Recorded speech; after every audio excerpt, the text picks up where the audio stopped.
Hi, Genki Call here, coming back to you with the Deep Hive Faction Assault. I have some higher level teams for you. Those teams that you take into the higher levels of the Delve is what I should say. So, I have finished up to level 100 now. I actually already recorded this video and it didn't take for some reason, so I'm redoing it. So up to level 100 I have earned all of the rewards, but I have some teams to show you, so I'm going to start with one that is not this one. I'll come back to that one. I'm going to start with this one. Oh no. See how there's an extra space at the end here? That makes it so that it won't allow me to use it. Oh wait, maybe I can just copy this and cancel. Cancel. Hello. Oh really, come on. Paste team. There! Okay, that worked. I didn't have to go out and come back in. Phew! This is actually a quick delve team, and it could have gone in my last video quite easily. However, it is also one that you can take all the way to level 500. As I understand it, I mean, it might be difficult, but you could go all the way with this one. So let me explain what we've got here. The Shield of Urskaya is the class weapon for Sentinel, and it gives an ally armor boosted by all enemy attack. Then it enrages and barriers them. It also barriers you. I think that is probably one of the upgrades on it. I actually have not looked. So armor, armor, life, armor, magic, armor, barrier myself. So that is where that comes from. 1 mana to all allies, bless myself, and stun the first enemy. Yay! So they lose their traits. That's cool. The combination of the Shield of Urskaya and Rowanne is amazing. She becomes a force that you cannot stop because she takes her armor, boosts it by 2, even at 142, twice that. So her scattered damage of 63 times plus this doubled. So the bonus alone is going to be almost 300 damage. I'm a little tired. Sorry if I'm not making sense. I'm trying.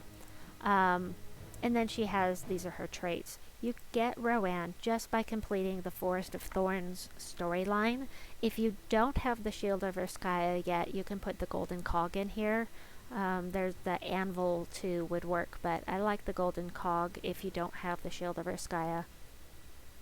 The Settite Warrior this is kind of an open slot. You could put a variety of things here, but I like pairing this Settite Warrior with Rowanne and the Shield of Urskaya because it's going to add to Rowanne's armor and it's going to deal scatter damage equal to her armor. So she has armor of 300.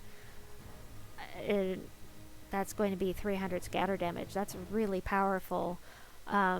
And then these are the traits he has. And then the Leprechaun for fast mana. I'm using Titan, which starts out with a dust storm. So you blow off Leprechaun, you get lots of brown falling down, you fill up the Shield of Urskaya, cast on Rowanne, done. Just like that. Until you get to the latter levels where you need to maybe shield her more than once. But anyway, we're not there at this point for me. Please take the cat. Thank you. And I'm actually going to change the class from Titan to Monk. That does not have the it does not have the starting dust storm. However, I'm all maxed out on Titan, and I need to level Monk some more. So that's why I switched it. But the team code below has Titan, just so you know. So we're gonna do that.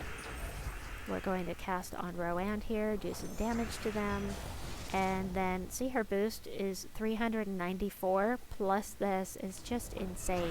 She is so powerful when she is properly armored. Just crazy damage.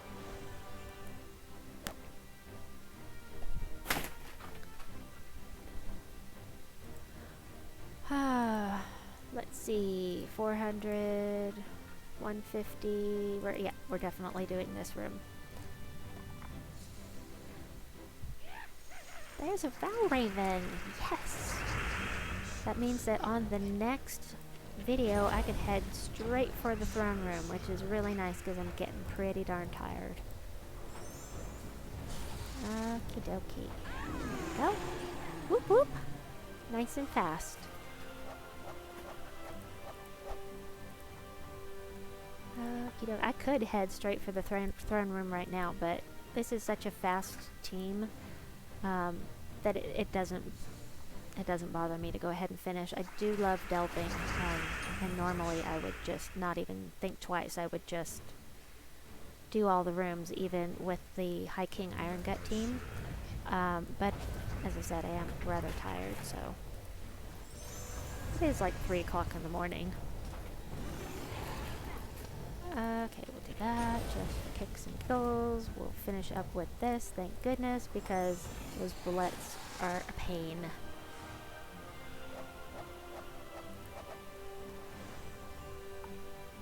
And up a level. Woohoo! Woohoo! 200.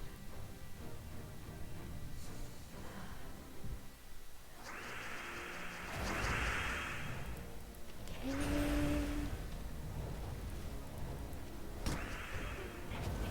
Oh, I forgot to shield her, but I don't think it really matters. I think that just casting with the Settite warrior at this point is going to be enough, but let's try. Oh, almost. No biggie. I'll just do this. I was just experimenting.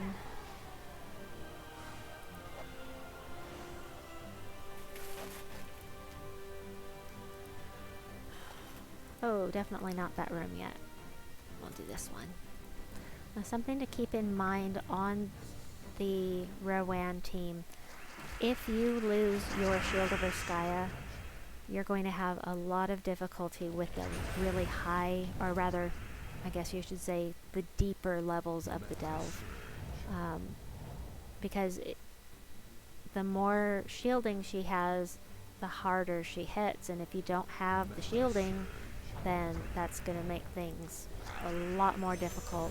That is why I've never actually tried to take a Rowanne team all the way down to level 500, is because I'm just uncomfortable with the thought that if something happens to my Shield of Urskaya, I'm just skunked, won't be able to complete the delve. So I like to complete all my delves. Once I start, I want to get all the rooms finished, or all the rooms I'm going for finished at least, and get to the exit and be done. I don't like losing delves. I don't like losing at all, but I especially don't like losing delves or Guild Wars fights.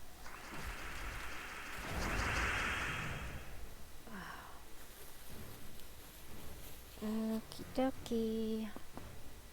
Let's see, we're gonna do this. And we'll go ahead and do this, and that should be enough, but let's see.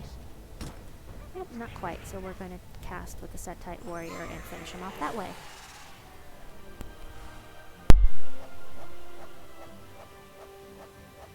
Thank you. Okie dokie. Meow meow. Kitty kitty. We'll do this one, and then we'll head over to Draculus.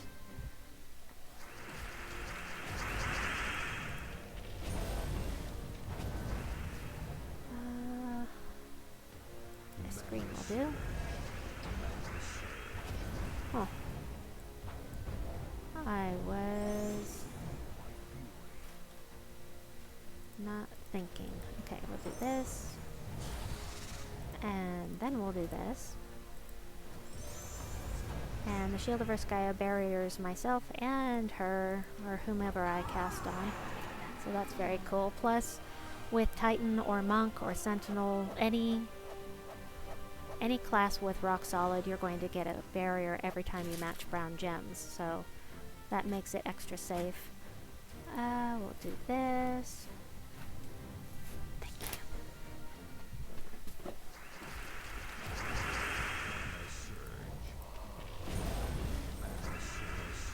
Nice. I I like it. That little explosion at the beginning is so helpful. And do that. Woohoo! I like it. Okie dokie. That was a nice amount of gold. 5940 was it?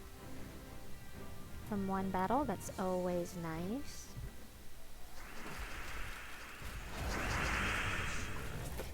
Okay, I'm gonna explode that purple gem. Get lots of purple here. Don't need purple, but that's okay. The Moth Mage needs it, but she doesn't do much damage, so I'm not too concerned about her. Do this. And then we'll do this. Plus 762. Did you see that bonus damage? 762. It's just crazy. Something else to be aware of with the Rowanne team is that it is scatter damage. It does damage to every one of the other troops, and that means that if they submerge, you're going to have difficulty with the with hitting them. Of course, if they hit you with skulls, that will make them so they're not submerged anymore, so that will help.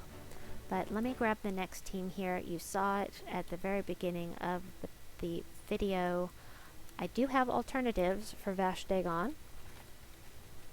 So let me show you this. First of all, got the Mountain Crusher High King Irongut, who has an 84%, my attack is 84% chance to devour, and then he steals 4 life from the first enemy when matching brown gems.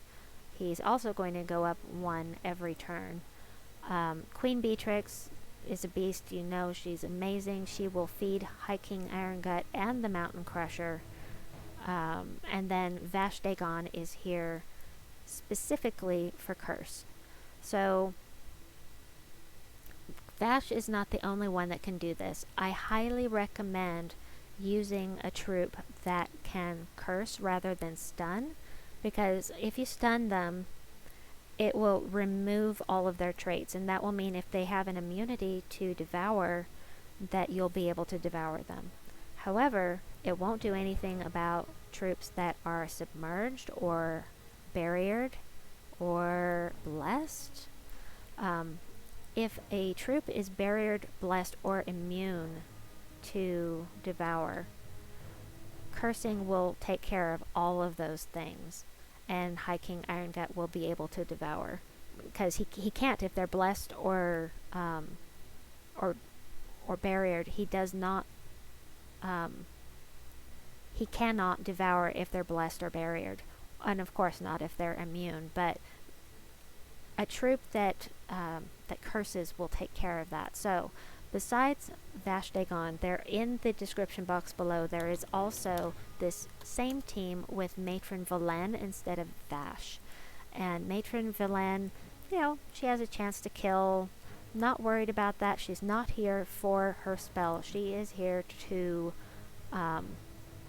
curse and web a random enemy when matching 4 or more gems. So she can take care of those positive status effects that your enemies may have by cursing them, and that will make it so that they can't function as well. Also, they do not have the team codes below, but if you don't have Vash'Dagon, if you haven't been able to get Matron Velenne from Eldrazi with your Chaos Shards, there are other alternatives. For instance, we've got Onknum, but he only has a 25% chance to curse. Still, that's better than nothing, and he can do some damage to all enemies as well. And he can barrier a random ally, which can be helpful. We also have Kurandara. Kurandara is one I use with this team as well, and he has a 50% chance to curse all enemies when you match 4+ gems. I also don't use him for his spell, except sometimes as a finisher. Same with Vash'Dagon. I won't cast with him except as a finisher, and of course I don't want to devour one of my allies. I cast on him because he's immune to devour, so I just cast on him. It doesn't work unless he's stunned or cursed. You want to make sure you're not stunned or cursed before you cast on yourself with this.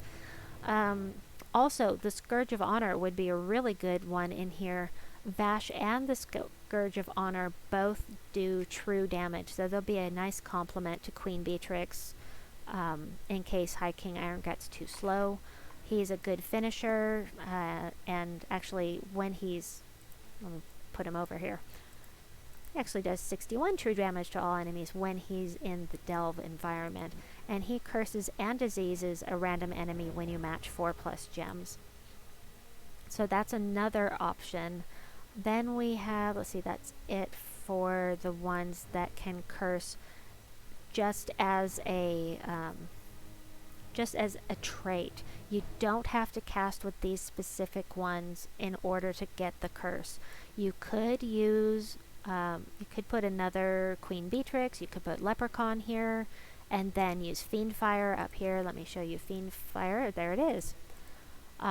Curse and burn all enemies. So you could use that instead, but you do have to cast. You don't have that trait that can do it for you. But that is another option that you can have. This is the class weapon for Blighted Lands, and I can't remember which class that is off the top of my head. I'll have to look it up. But anyway, that's another option. I'm going to go ahead and show you this specific team, because this is the team I used to get level 500 Deathless in the Deep Hive. So, just need a little mana here. A little mana crushing here. Oh! Nice. Alright, and none of these guys are immune to Devour, but 84% apparently is not high enough to Devour for me right this moment. You know, if it was them and it was 14% Devour, it would work, but I can show you this. So he's not cursed, he's not stunned, so I'm going to cast on him and finish them off just like that. Yay! Okay, so next up, oh, I can head straight for the throne room. Normally I would do every fight in here, even with this team, but I am very, very ready for bed. So I'm going to go ahead and I'm going to finish up this team and head straight for the throne room. Let me see. I don't need purple. I don't want purple. Yellow works. Yellow works nicely, actually. Thank you. That's fantastic. Woohoo! Okay. I'm just going to go ahead and do this guy. It doesn't matter. I don't think any of these guys are immune to Devour. Oh, this one is. This one is immune to Devour, so I'm going to do him next because he is cursed. And since he's cursed, that means that I can devour him. Provided that he stays cursed. And that I don't accidentally kill him before I get the mana to do it. I'm just going to go ahead and finish it off. You believe me, right? I can devour them even if they're immune, if they're cursed. So, yay! In the interest of saving time, I just went ahead and completed it. Maybe I'll get another opportunity here, but I don't think any of these guys are immune to Devour, and I know that nobody in the throne room is. Now, you can scout out the rooms in the Delve before you go in and decide on a team. However, that's just really time consuming, and I would rather just come in here with a team that curses. It's going to help with any positive status effects that they have anyway, so if they're barriered or submerged, I'll still be able to hit them. So even if they're not immune to Devour, they're still useful, or the cursing is still useful. So as a time saver, I prefer just to use this team, or this team, the first three with one of the troops that can curse for me. In this room, I always go for Queen Beetrix first. I bet you know why, because she's the beast that could kill my whole team if she starts looping. Even at low level, that Queen Bee is just insanely powerful. Come on, I'm clicking. There we go. So, I don't like to take chances with her, ever. No. I don't want to give her any opportunities to hurt me. No, don't hurt me! 72 plus 53. No, that's not enough. So we're just gonna finish off this way because I can. And we'll do Vash again. I should have devoured High King Irongut so you could see it. I'm already deathless in this particular delve all the way up to level 500, so I should have done that so that you could see what happens when you devour, but that's okay. Another time. Alright, that is it for this video. Don't forget that I have described some troops that you can use besides Matron Velenne and Vash'Dagon for cursing. For those that skipped right to the end of the video, there are alternatives in the description. No, in the commentary. Oh my gosh. Sorry. Okay, that is it for this video. I hope that you enjoyed it. I hope that it was helpful. Please like and subscribe, and we'll see you next time. Bye-bye.